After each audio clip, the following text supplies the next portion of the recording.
Chapter 18. Some Lessons of the Hour. This evening, I'm going to remind you of a few things which you should get out of the school year. But it will be of very little use for me to do this unless you make up your minds to do two things. In the first place, you must resolve that you are going to remember the things I am going to say. And in the second place, you must put my suggestions into practice. If you will make up your minds then that you are going to hold on to these suggestions so far as your memory is concerned, and then so far as possible put them into practice, we shall be able to discuss something that will be of profit to you during the year. I want you to get it firmly fixed in your minds that books, industries, or tools of any character, no matter how thoroughly you master them, do not in themselves constitute education.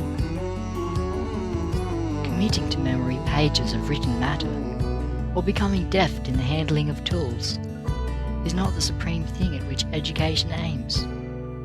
Books, tools, and industries are but the means to fit you for something that is higher and better. All these are not ends within themselves.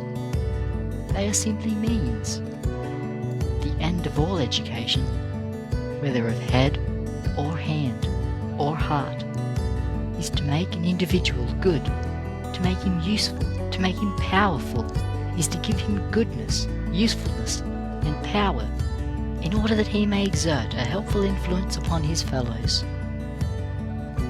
One of the things I want you to get out of this year is the ability to put a proper value upon time. If there is any one lesson that we all of us need to have impressed upon us more thoroughly and more constantly than any other, it is that each minute of our lives is of supreme value, and that we are committing a sin when we allow a single minute to go to waste. Remember that every 5 minutes of time you are spending at this institution is worth so much money to you. How many people there are who, after they have arrived at the ages of 60, 70, or 80 years, look back with regret and say, "I wish I could live the years over again." But they cannot. All they can do is to regret that they have wasted precious minutes, precious hours. Now, your lives are yet before you, not, as in the case of these people, behind you. Your lives are yet to be lived, and they will be made successful lives just in proportion as you learn to place a value upon the minutes. Spend every minute here in hard, earnest study, or in helpful recreation. Be sure that none of your time is thrown away. Among other things, you should get out of the year the habit of reading. Any individual who has learned to love good books, to love the best newspapers, the best magazines, and has learned to spend some portion of the day in communication with them, is a happy individual. You should get yourselves to the point where you will not be happy unless you do spend a part of each day in this way.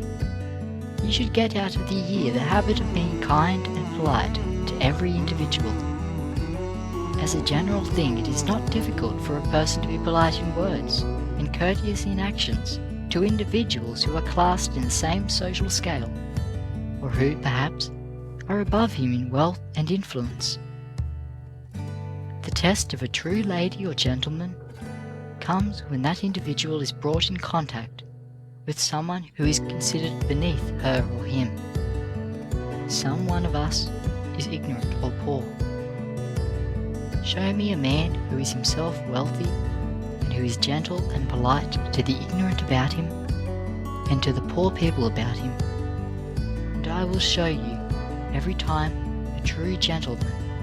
When Prince Henry of Prussia was in this country, I remember reading this description of one of the prominent public men who received him. He is such a true gentleman that he can meet a prince without himself becoming embarrassed, and can meet a poor man without embarrassing the poor man. Learn to speak kindly to every individual, white or black.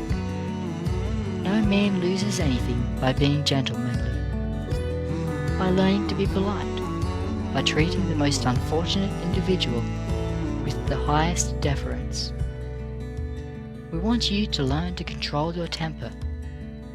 Someone has said that the difference between an animal and a man is that the beast has no method of learning to control his temper. With the individual, the human being, there is education and training. He learns to master himself, to have an even temper, learns to master his temper completely. Now, if any of you have a temper that often gets to be your master, make up your mind that it is a part of your duty here to learn to control it. Step upon it, as it were, and say, I will be master of my temper, instead of letting it be my master. You want to have that kind of courage that is going to make you able to speak the truth at all times, no matter what it may seem to cost you. This may, for the time being, seem to make you unpopular. It may inconvenience you. It may deprive you of something that you can't dear. But the individual who cultivates that kind of courage, who, at the cost of everything, always speaks the truth, is the individual who in the end will be successful, is the one who in the end will come out the conqueror. You cannot afford to learn to speak anything but the absolute truth. One of the most beautiful things that I have seen printed about President Roosevelt was where someone wrote of him that one of the president's greatest faults was that he did not know when to lie, when to deceive people, but that he always spoke the absolute, frank truth. As a result of his honesty, his truth speaking, he is at the head of the nation. We also want you to learn to be absolutely honest in all your dealings with other people's property. We may just as well speak plainly and emphatically. One of our worst sins, one of our weaknesses, is that of not being able to handle other people's property and be honest with it. You should learn to be absolutely honest with the property of your roommates, schoolmates, and teachers. Make up your minds that nothing is going to tempt you from the path of absolute honesty. There is no man or woman who begins with meddling with other people's property and affairs, who begins to learn to take that which does not belong to him or her, who is not beginning in a downward path ending in misery, sorrow, and disappointment. Make up your minds that you are going to be absolutely honest and truthful in all cases. There is no way to get happiness out of life. There is no way to get satisfaction out of your school career, except by following the lessons that I have here tried to emphasize. When we speak of honesty, the first thought may be that the word applies only to the taking of property that does not belong to us. But this is not so. It is possible for a person to be dishonest by taking time or energy that belongs to someone else, just as much as tangible property. In going into a classroom, office, store, or shop, one man may ask himself the question, how little can I do today and still get through the day? Another man will have constantly before him the question, how much can I put into this hour or this day? Now we expect every student who goes out from Tuskegee to be not the man who tries to see how little he can do, or the average man who proposes to do merely his duty, but the man above the average who will do more than his duty. And you will disappoint us unless you are above the average man, unless you go out from here with the determination that you are going to perform more than your duty.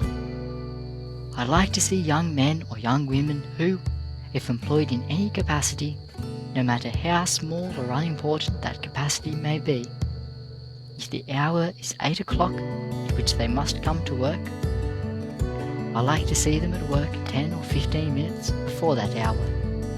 I like to see a man or woman who, if the closing hour is 5 o'clock or 6 o'clock, goes to the person in charge and says, "Shall I not stay longer? Is there not something else I ought to do before I go?" Put your whole souls into whatever you attempt to do. That is honesty. Another thing you should learn this year is to get into touch with the best people there are in the world. You should learn to associate with the best students in your institution.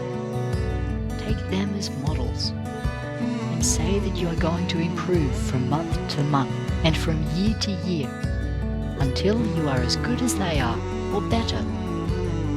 You cannot reach these things all at once, but I hope that each one of you will make up his mind or her mind that from tonight, throughout the year and throughout life, there is going to be a hard striving on your part toward reaching the best results. If you do this, when you get ready to leave this institution, you will find that it has been worth your while to have spent your time here. End of Chapter 18. Some Lessons of the Hour.